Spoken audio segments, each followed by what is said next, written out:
नमस्कार, मैं हूं पंकज सिंह जाडेजा। हमारा उद्देश्य है राष्ट्र से स्नेह, राष्ट्र का सम्मान। अब देखते हैं आज की दिन भर की टॉप हेडलाइन।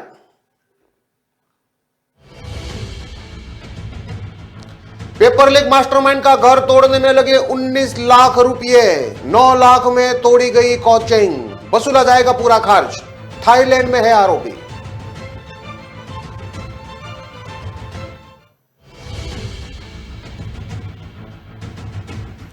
दो सगी बहन समेत 3 मासूम बच्चियां नाली में डूबी। शाम को खेलने के लिए निकली थी। अंधेरे के कारण शव निकालने में हुई परेशानी।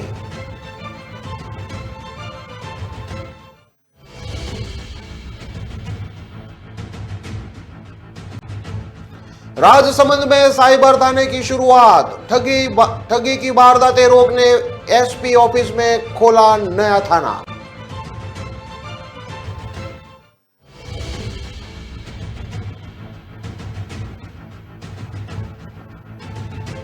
अंतिम संस्कार की तैयारी के बीच अचानक खुली आंख। परिजन अस्पताल लेकर पहुंचे। डॉक्टरों ने मृत घोषित किया, तब जाके किया अंतिम संस्कार।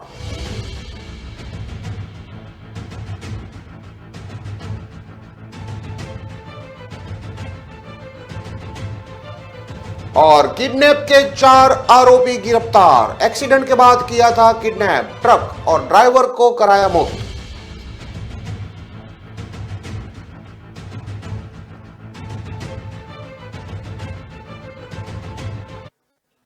अब देखते हैं खबरें विस्तार से।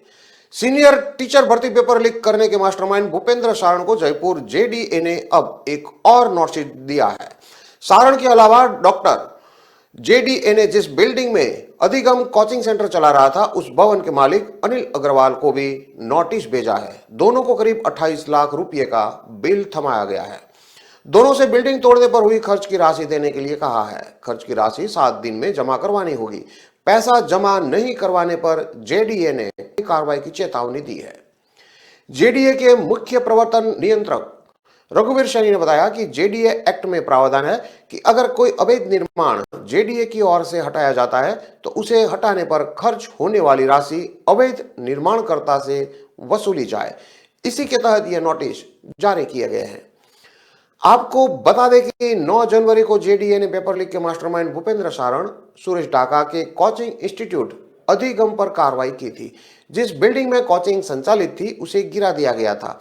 यह बिल्डिंग बिना जेडीए की अनुमति के आवासीय भूखंड पर बनी थी।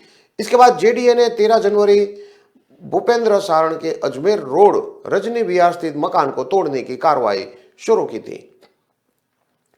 जेडीए की ओर से जो नोटिस जारी किया है उसमें अजमेर रोड रजनी विहार स्थित घर का अवैध हिस्सा तोड़ा गया, उसका मलबा हटवाया गया। इसके तहत 3 दिन चली कार्रवाई के दौरान तमाम लेबर, मशीनरी और जाब्ते में तैनात हुए तमाम अधिकारियों कर्मचारियों के वेतनमान को जोड़कर 19,11,355 रुपये का बिल बना है। इस राशि को जमा करवाने के लिए अब जेडीए ने भूपेंद्र सारण और उसके भाई गोपाल सारण के नाम नोटिस जारी किया है। कोचिंग मालिक को देने होंगे 9,24,000 रुपये। इधर गुर्जर की थड़ी पर अधिगम कोचिंग की बिल्डिंग पर भी बुलडोजर चला था। उस पर हुए खर्च का पैसा वसूलने के लिए जेडीए ने बिल्डिंग मालिक को अनिल अग्रवाल को नोटिस थमाया है। इस बिल्डिंग को गिराने और यहां से मलबा हटाने पर जेडीए का करीब 9,23,905 रुपये का खर्च आया है। इसका बिल बनाकर जेडीए ने अग्रवाल को भिजवाया है। भूपेंद्र सारण साल 2011 में जीएनएम भर्ती पेपर आउट प्रकरण और वर्ष 2022 में पुलिस कांस्टेबल भर्ती पेपर लीक मामले में भी शामिल था। जेल भी जा चुका है। पुलिस जयपुर से भूपेंद्र सारण की गर्लफ्रेंड और पत्नी को गिरफ्तार कर चुकी है। भूपेंद्र सारण के रजनी विहार में जब पुलिस ने दबिश दी तो 4 यूनिवर्सिटी की 22 मार्कशीट मिली। हर एक डिग्री में 1 से 1.5 लाख रुपए की कमाई होती थी। भूपेंद्र ने फर्जी डिग्रियां और भर्ती परीक्षाओं के पेपर आउट करवाकर करोड़ों की प्रॉपर्टी बना ली थी। उसने रजनी विहार में 3 मंजिला लग्जरी मकान बनाया जिसकी कीमत करीब 1.5 करोड़ से ज्यादा है। भूपेंद्र ने अगस्त में बगरू विस्तार औद्योगिक क्षेत्र में प्लॉट नंबर 197 में 1.5 करोड़ में खरीदा था। 1500 वर्ग मीटर का है। भूपेंद्र ने अपने परिवार के लोगों के नाम खरीदा था। कोचिंग सेंटर को बना रखा था कंट्रोल रूम। सुरेश ढाका ने चित्रकूट स्थित अपने घर और गुर्जर की थड़ी पर स्थित अगिगम कोचिंग सेंटर को कंट्रोल रूम बना रखा था। 24 दिसंबर को पेपर वाले दिन यहां से सुरेश ढाका और भूपेंद्र सारण प्लानिंग करके सुरेश बिश्नोई को डायरेक्शन दे रहे थे। सुरेश बिश्नोई उसकी डायरेक्शन पर लीक पेपर के साथ स्टूडेंट को बताकर बस में एग्जाम सेंटर लेके जा रहा था। सुरेश और भूपेंद्र ने पूरे काम पर नजर बस में जीपीएस तक लगवाया था। उदयपुर पुलिस ने 24 दिसंबर सुबह 3:15 बजे बस में सवार स्टूडेंट और सुरेश बिश्नोई को पकड़ लिया था। कांस्टेबल भर्ती परीक्षा पेपर लीक मामले में एसओजी भूपेंद्र सारण की तलाश कर रही थी। इससे पहले भी भूपेंद्र सारण के खिलाफ एफआरआई दर्ज होने के कारण उसका पासपोर्ट नहीं बन पाया था। ऐसे में सुरेश ढाका और भूपेंद्र फ्लाइट से दुबई नहीं जा सकते थे। ऐसे में उन्होंने सड़क के रास्ते से जाने की प्लानिंग शुरू कर दी। नेपाल में 4 दिन रहने के बाद वे 29 दिसंबर को सड़क के रास्ते से बॉर्डर क्रॉस करके थाईलैंड के लिए रवाना हो गए। सुरेश ढाका की नेपाल और बांग्लादेश के कई तस्करों से जान पहचान थी। सुरेश ने ह्यूमन ट्रैफिकिंग से जुड़े लोगों को बॉर्डर पार कराने वाले को कांटेक्ट किया था। इसके बाद वो बांग्लादेश, भूटान, म्यांमार होते हुए थाईलैंड पहुंच गए। थाईलैंड पहुंचते ही दोनों आरोपियों ने अपने रिश्तेदारों और परिचितों से वीडियो कॉल पर बात भी की। नए साल में दोनों आरोपी थाईलैंड पहुंच गए थे।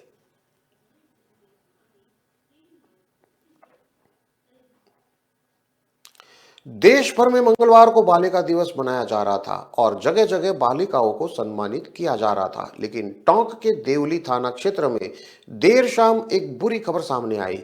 यहां पानी में डूबने से 2 सगी बहनों समेत 3 बच्चियों की मौत हो गई। हादसे के बाद गांव का माहौल गमगीन हो गया। ग्रामीणों ने कड़ी मशक्कत के बाद तीनों शवों को बाहर निकाला। देवली थाना अधिकारी जगदीश प्रसाद ने बताया कि कल्याणपुर गांव निवासी 2 सगी बहनें किरण मीणा जो कि 9 साल की है, 7 साल की रिया मीणा, नंद किशोर मीणा और टीना मुकेश धाकड़ गांव के स्कूल में पढ़ती थी। स्कूल से लौटने के बाद तीनों बच्चियों परिवारों को बाहर खेलने की बात कहकर निकली थी, लेकिन देर शाम तक वापस नहीं लौटी। इस पर परिजन उनको तलाशते हुए सरकारी स्कूल के पास बनी नाड़ी के पास पहुंचे तो उनकी चप्पल पानी में तैरती मिली। इस पर परिजनों और ग्रामीणों को शक हुआ। जब तलाशी की तो रिया और किरण के शव नजर आए, लेकिन टीना का शव नहीं मिला। हादसे की सूचना पर मौके पर लोगों की भारी भीड़ जमा हो गई। अंधेरे के चलते शव निकालने में परेशानी हुई थी। घटना की सूचना पर देवली थाना पुलिस मौके पर पहुंची और तीसरी बच्ची के शव का काफी देर तक तलाश किया। घटनास्थल पर बिजली व्यवस्था नहीं होने से शव ढूंढने के लिए काफी मशक्कत करनी पड़ी। इसके बाद मौके पर बिजली की व्यवस्था के लिए मर्क्यूरी लगवाई गई और टॉर्च की मदद से शव को ढूंढा गया। पुलिस ने रात करीब 8:30 बजे शव निकालकर मॉर्चुरी में रखवाया और बुधवार यानी कि आज सुबह पोस्टमार्टम करवाकर परिजनों को सौंप दिए थे। परिजनों ने बताया कि तीनों बालिकाएं गणतंत्र दिवस कार्यक्रम में हिस्सा ले रही थी। इसे लेकर वह ड्रेस आदि की तैयारियों को लेकर जुटी हुई थी। स्कूल से आने के बाद तीनों खेलने के लिए घर से निकली थी। ग्रामीणों ने बताया कि जिस जगह बालिकाएं डूबी वहां नाड़ी की गहराई करीब 8 से 10 फीट थी। ग्रामीणों ने बताया कि नाड़ी के पास भीड़ होने के बाद भी करीब 5 फीट लंबा सांप बैठा हुआ था। संभवतः तीनों बच्चियां सांप को देखकर डर गई होगी और फिसल कर नाड़ी में गिर गई होगी। किरण और रिया दोनों सगी बहनें थी, जबकि टीना पास के मकान में रहती थी। तीनों बच्चियां राजकीय प्राथमिक विद्यालय खेड़ा गांवड़ी कल्याणपुरा में पढ़ती थी। रिया पहली क्लास, किरण तीसरी क्लास और टीना तीसरी क्लास में पढ़ती थी। तीनों साथ ही स्कूल जाती थी। किरण और रिया के एक 3 साल का छोटा भाई दक्ष है और पिता नंद किशोर मीणा देवली उपखंड क्षेत्र के मालेड़ा गांव के स्कूल में सरकारी टीचर है। टीना के एक बड़ा भाई कृष्ण नागर है और माता पिता खेती का काम करते हैं।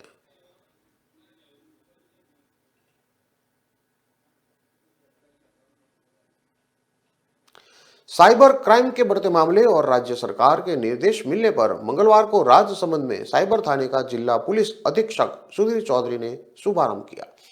पुलिस अधीक्षक कार्यालय के भूतल पर कमरा नंबर 108 और 109 में शुरू किए गए साइबर थाने के थानाधिकारी राजसमंद डिप्टी बैनी प्रसाद मीणा हो गए। इसके अलावा साइबर थाने में काम करने वाले पुलिस अधिकारी और कर्मचारियों को साइबर संबंधी अपराधों की जांच और इससे जुड़े अन्य पहलुओं की प्रशिक्षण जयपुर में दिया जा रहा है।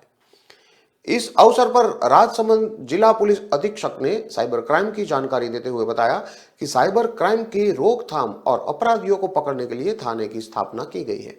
साथ ही उन्होंने अपील की है कि सोशल मीडिया पर आने वाले फेक मैसेज को इग्नोर करें। साइबर थाने पर सरकारी वेबसाइट की हैकिंग, सरकारी डिजिटल डेटा से छेड़छाड़, चोरी, child pornography, cyber tip line से संबंधित रिपोर्ट प्राप्त करके कार्रवाई की जाएगी। इसके अलावा आईटी एक्ट के तहत होने वाले अपराधों, आर्म एक्ट, पासपोर्ट एक्ट के तहत शिकायतें प्राप्त करके अनुसंधान किया जाएगा। ठगी होने पर टोल फ्री नंबर डायल करना पड़ेगा। ठगी होने पर नागरिक साइबर हेल्पलाइन नंबर 1930 पर तुरंत डायल करें। यदि किसी भी शख्स के साथ मोबाइल फोन करके खाता नंबर, आधार नंबर या अन्य जानकारी लेकर रकम निकालना, झूठे लोन का भरोसा देकर ठगी करना, मैसेज करके ठगी करने के लिए झूठे एप्लीकेशन डाउनलोड करवाना आदि मैसेज देकर ओटीपी नंबर पूछने जैसी घटना हो तो हेल्पलाइन पर कॉल करके शिकायत दर्ज करवा सकते हैं। टोल फ्री नंबर पर शिकायत के बाद जल्द से जल्द साइबर थाने पर शिकायत दर्ज कराए। टोल फ्री नंबर पर शिकायत दर्ज कराने के बाद बिना समय खराब किए सीधे ही साइबर थाने पहुंचकर अपनी शिकायत दर्ज करवाए।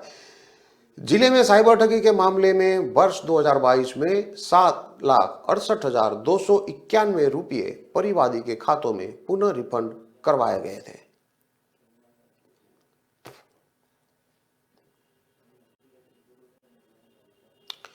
शव के अंतिम संस्कार की तैयारी कर रहे थे, तभी शव की आंखें खुली देखी तो परिजन अस्पताल लेकर पहुंचे। डॉक्टरों ने जांच के बाद मृत घोषित किया तो परिजनों ने बाद में अंतिम संस्कार किया।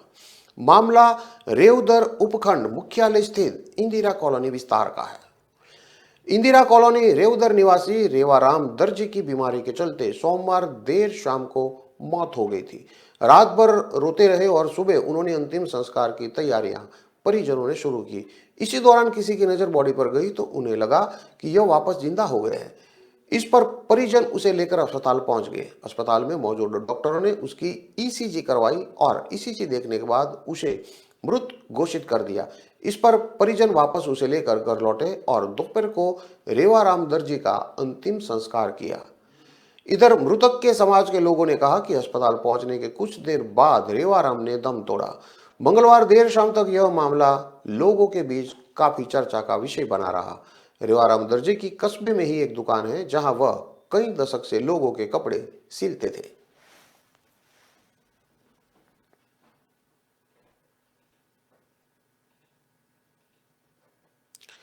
सदर थाना क्षेत्र में सुबह रूपसरपुर गांव के पास 3 ट्रकों और बजरी से भरी ट्रैक्टर ट्रॉली में एक्सीडेंट हो जाने के बाद बजरी माफियाओं के 4 साथी एक ट्रक और उसके ड्राइवर का किडनैप करके साथ में ले गए। मामले में पुलिस ने तुरंत कार्रवाई करते हुए ट्रक और ड्राइवर को मुक्त करा लिया। इस दौरान पुलिस ने 4 लोगों को गिरफ्तार किया है। थाना प्रभारी हनुमान सहाय ने बताया कि पूछताछ के दौरान 4 युवकों द्वारा ट्रैक्टर चला रहे युवक की शिकायत पर ट्रक और एक ड्राइवर के उपरांत की वारदात स्वीकार की गई है, जिस पर पुलिस ने अग्रसेन श्रीबान गुर्जर निवासी मारोली अतवेर, पुत्र हरप्रसाद नरवेर, पुत्र हरप्रसाद निवासी महात्मानंद की बगीची और सतीश पुत्र पूरन सिंह निवासी मुरैना मध्य प्रदेश को गिरफ्तार किया है। थाना प्रभारी ने बताया कि वारदात के बाद बजरी माफिया के फोन पर चारों आरोपी एक्सीडेंट के बाद पीछे से आ रहे उसी फर्म के दूसरे ट्रक और ड्राइवर का अपहरण कर ले गए थे, जिसने पुलिस को फोन कर किडनैप की जानकारी दी थी। उन्होंने बताया कि गिरफ्तार किए गए आरोपी ट्रक ड्राइवर से गाड़ी के कागजात और पैसे छीनकर ले गए थे, जिनकी बरामदगी के प्रयास किए जा रहे हैं।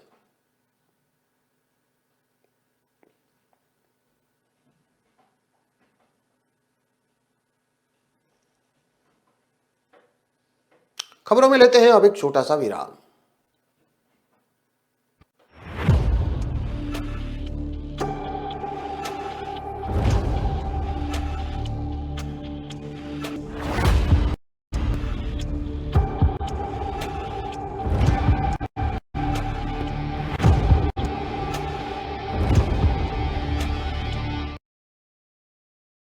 ढूंढ रहा हूँ, पता नहीं कहाँ मिलेगी इलेक्ट्रिकल्स की दुकान। भैया, यहाँ नजदीक में इलेक्ट्रिकल्स की दुकान है क्या? कब से ढूंढ रहा हूँ, परेशान हो गया हूँ। अरे परेशान क्यों होते हो? मोबाइल में www.locas.com पर सिर्फ सर्च करना है। मुझे लोकास बता रहा है अगले चौराहे से आगे जाकर इलेक्ट्रिकल्स की दुकान है। थैंक यू बेटा। अब इधर उधर मत घूमो, सिर्फ सर्च करो www.locas.com पर।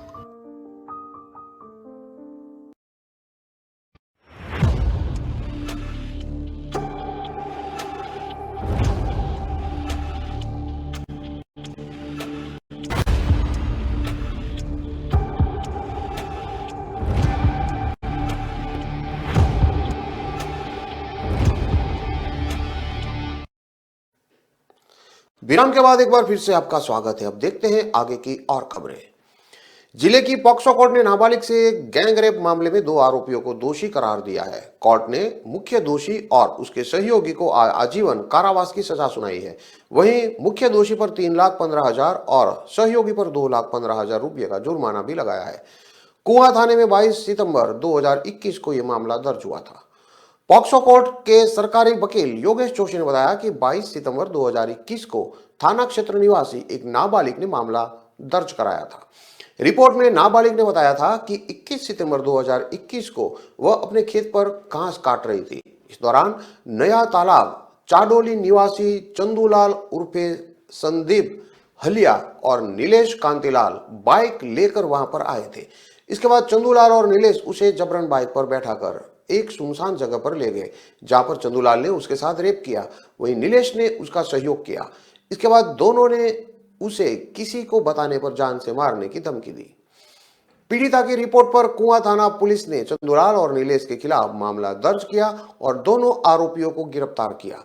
इसके बाद पुलिस ने मामले में अनुसंधान पूर्ण करते हुए दोनों आरोपियों के खिलाफ पॉक्सो कोर्ट में चालान पेश किया था। इस मामले में पॉक्सो कोर्ट ने मंगलवार को अंतिम सुनवाई करते हुए दोनों आरोपियों को दोषी करार दिया। वहीं पॉक्सो कोर्ट ने दोनों दोषियों को आजीवन कारावास की सजा सुनाई। वहीं मुख्य दोषी चंदूलाल को 3,15,000 और सहयोगी नीलेश पर 2,15,000 रुपये का जुर्माना भी लगाया है।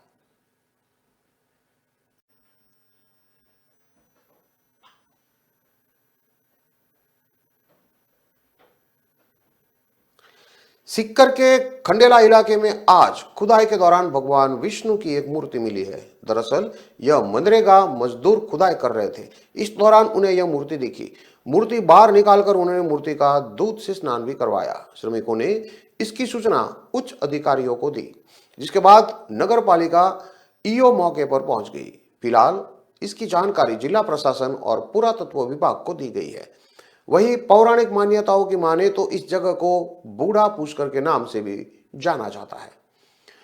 खंडेला नगर पालिका ईओ ममता चौधरी ने बताया कि इंदिरा गांधी शहरी गारंटी रोजगार योजना के तहत आज खंडेला के चारोड़ा धाम के पास रसोड़ा तालाब में कुछ मजदूर खुदाई का काम कर रहे थे। इस दौरान एक महिला श्रमिक को मिट्टी खोदते समय जमीन में कोई वस्तु होने की आशंका हुई। ऐसे में तुरंत महिला श्रमिक ने अपने साथियों को वहां बुलाया। जब खुदाई की गई तो वहां भगवान विष्णु की एक मूर्ति मिली। फिलहाल इसकी जानकारी उच्च अधिकारियों को दी गई है।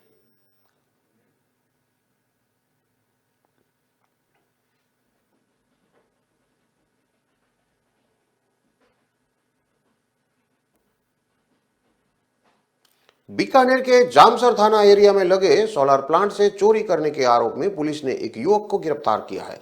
ये युवक बीकानेर के उन सब्जी मंडी के पास रहता है जिससे सोलर प्लेट के साथ एक गाड़ी भी जब्त की गई है। फिलहाल पुलिस ने उसे अदालत में पेश किया, जहां से जेल भेज दिया गया है। पुलिस के अनुसार 20 जनवरी को अकरम खान ने पुलिस थाना जामसर में मामला दर्ज कराया था कि अंजू सोलर प्लांट से 19 जनवरी की रात ब्लॉक नंबर 25, 39 और 52 से सोलर प्लेट चोरी कर ली गई है। मामले की छानबीन हेड कांस्टेबल आनंद सिंह को सौंपी गई थी। छानबीन करने पर इस मामले में बीकानेर में उन सब्जी मंडी के पास रहने वाले बिश्नाराम गोदारा की भूमिका संदिग्ध पाई गई।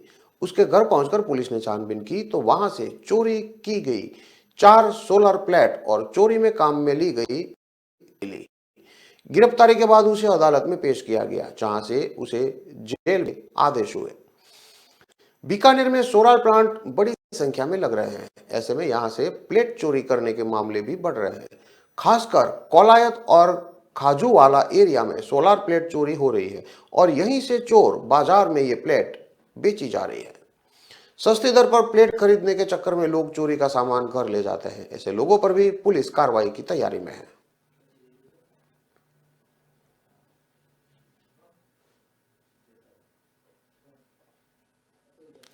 मध्य प्रदेश में कड़ाके की ठंड के बाद बादल और बारिश का दौर जारी है। भिंड की गोहद तहसील में आज सुबह 6:50 पर बारिश के साथ ओले गिरे।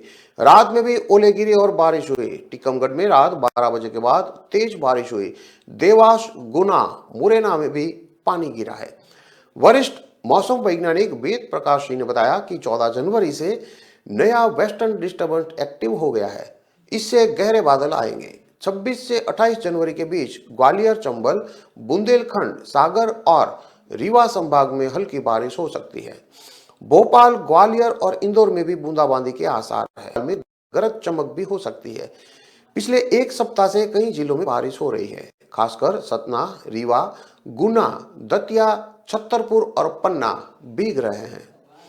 प्रदेश के सभी शहरों में न्यूनतम तापमान 10 डिग्री से ऊपर है। नर्मदापुरम में मंगलवार रात न्यूनतम पारा सबसे ज्यादा सागर में 18.2 डिग्री रिकॉर्ड हुआ। सागर में 17.4 रहा। राजधानी में मंगलवार को 25 किलोमीटर प्रति घंटा की रफ्तार से हवा चली। बादल छाने और हवाओं के कारण लगातार दूसरे दिन पारा रात के बाद दिन में भी स्थिर रहा। मौसम विशेषज्ञों के मुताबिक जनवरी में पहली बार बुधवार और गुरुवार को गरज चमक के साथ बूंदाबांदी के आसार बन रहे हैं। हालांकि भोपाल के ग्रामीण इलाकों में इसका प्रभाव ज्यादा रहेगा। अरेरा हिल्स, नरेला और कोलार में हल्की बूंदाबांदी की संभावना जताई जा रही है। 26 जनवरी यानी कि कल को सिर्फ अरेरा हिल्स में बूंदाबांदी के आसार है। नरेला और कोलार में सिर्फ हल्के बादल छाए रह सकते हैं। इंदौर में बादल छा रहे हैं, जिसकी वजह से धूप रुक रुक कर ही निकल रही है। मंगलवार को हवा भले दक्षिण पश्चिम है, लेकिन ठंडापन तो महसूस हो रहा था। न्यूनतम तापमान सोमवार को रात को 12.9 डिग्री रहा, जो सामान्य से 3 डिग्री ज्यादा रहा। जबकि अधिकतम तापमान सोमवार को 27.5 डिग्री था, जो घटकर 26.3 डिग्री दर्ज किया गया। यह सामान्य से 1 डिग्री कम रहा। कल दिन भर बादल रहेंगे और बूंदाबांदी के भी आसार है। पश्चिमी विक्षोभ के असर से 3 दिन से ग्वालियर अंचल में बादल डेरा जमाए हुए हैं। मंगलवार को भी सुबह के समय बूंदाबांदी हुई थी। इसके बाद भी दिन और रात का पारा 24 घंटे के दौरान करीब 4 डिग्री सेल्सियस बढ़त के साथ दर्ज किया गया। 9 दिन बाद फिर से मंगलवार को रात का पारा 12 डिग्री के पार पहुंच गया। इससे पहले 17 जनवरी को 12.2 डिग्री दर्ज किया गया था। मौसम विभाग के अनुसार नए वेस्टर्न डिस्टर्बेंस के असर से जनवरी के अंत तक अंचल में बादलों का डेरा रहेगा। साथ ही आज बूंदाबांदी की संभावना भी जताई जा रही है।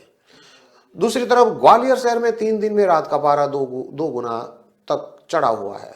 21 जनवरी को अधिकतम तापमान 6.3 डिग्री दर्ज किया गया था, जबकि मंगलवार को 12.4 डिग्री दर्ज किया गया। इस तरह लगभग 2 गुना पारा 3 दिन में चढ़ गया है।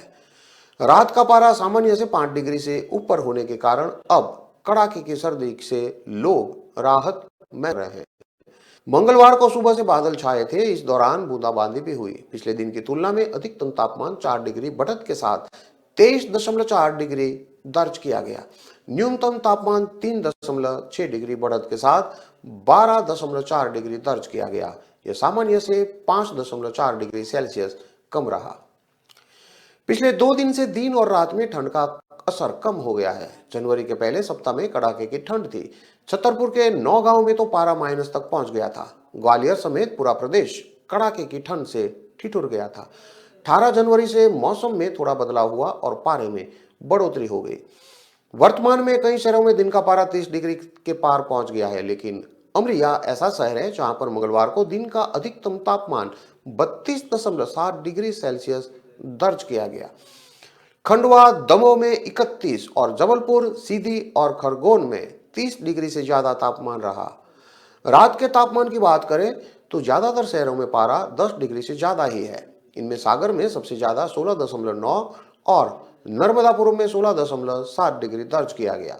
सीधी, सिवनी, सतना, बैतूल, भोपाल में 15 डिग्री के पार तापमान चल रहा है। बाकी जिलों में 10 से 14 डिग्री के बीच तापमान स्थिर है।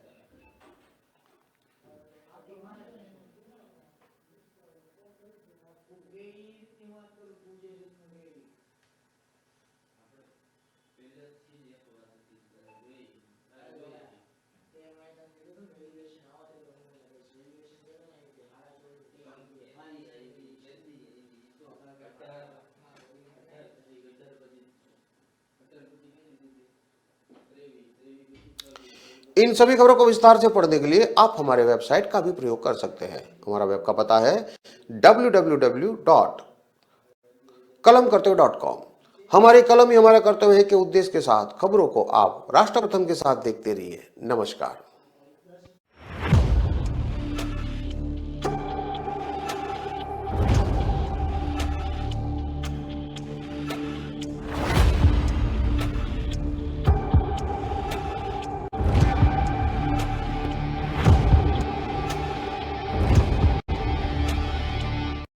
कितनी देर से ढूंढ रहा हूँ